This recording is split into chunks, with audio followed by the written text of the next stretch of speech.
Bienestar mental. Bueno, y como ustedes ya saben, las clases se inician este lunes 3 de febrero y mucho más allá de lo que se ha estado hablando con el transporte público y el problema de que vaya a haber o no vaya a haber transporte para que los niños vayan, algo que sin lugar a dudas está suscitándose año a año y cada vez es peor, es el tema del bullying en los colegios y esto es algo que va avanzando, lento y progresivo, pero siempre va avanzando. Existen formas más creativas de hacer daño, de minimizar a los compañeros, de minimizar a los amigos. Y nosotros justamente para poder poner este tema sobre la mesa y conversar y tratar de desmenuzarlo y desvirtuarlo completamente, tenemos a la licenciada psicóloga Daniela Ibieta justamente con nosotros, amiga de la casa. ¿Cómo está? Buenos días, Daniela. Gracias por estar acá con nosotros. Querido Brian, para mí el tremendo placer y gusto estar esta mañana con ustedes compartiendo una vez más un tema de trascendencia. Muchísimas gracias, ya me siento parte también del equipo y pues siempre para cualquier momento sacar las dudas y tener al pendiente a la población en estos temas coyunturales. Bien, vamos por el principio, como dicen por ahí. ¿Cómo se puede prevenir? ¿Cómo podemos criar hijos que tengan la fortaleza en casa de saber cuál es su valor y no lo que le dicen o lo que le puedan molestar?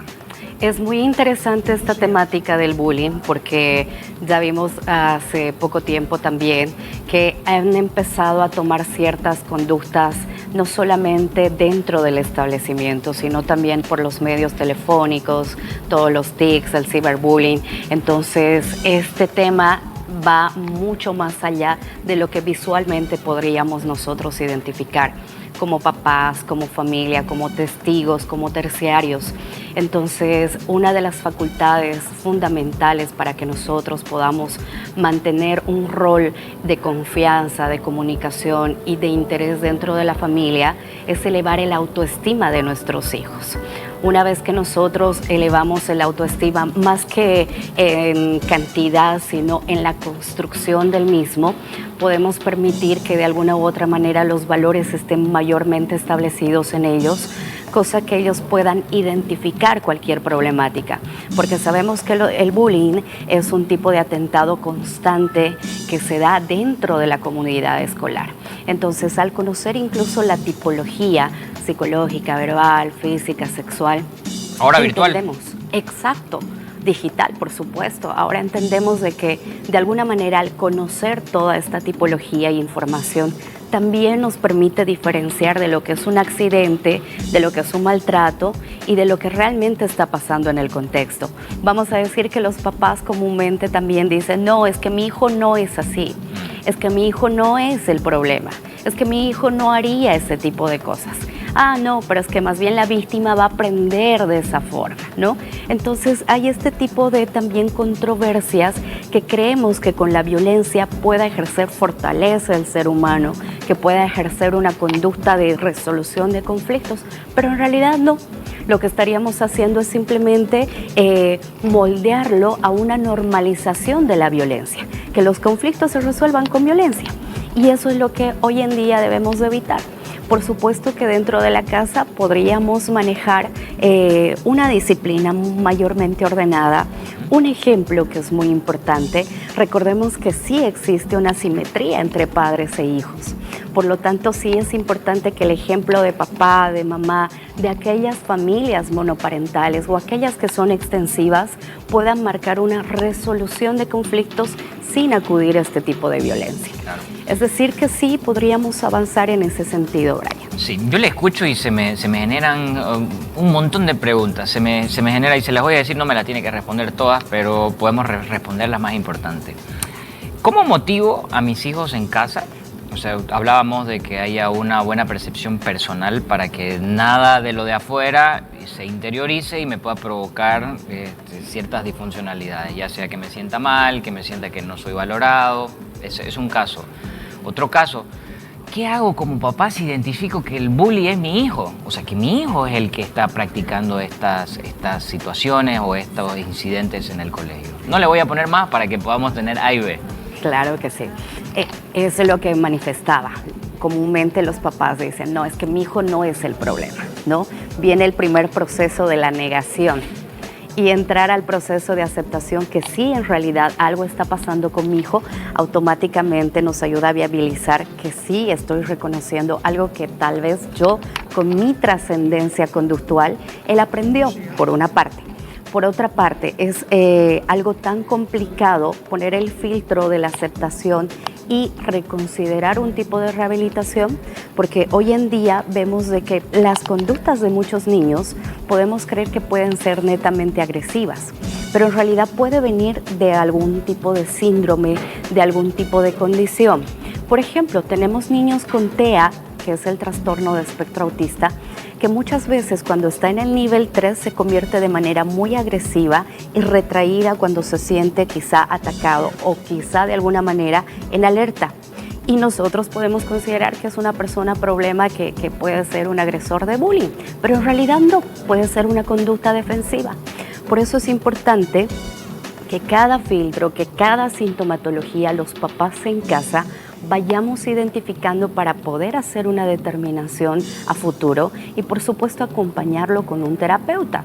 Vamos a decir de que hoy en día también los papis entramos a googlear toda la información que aparentemente puede ser real, pero al ver un Google, al ver un acceso a internet de información o hasta el famoso ChatGPT que ahora está de moda, sí, consideramos que ya es real, pero nadie puede diagnosticar a un menor que no sea su terapeuta.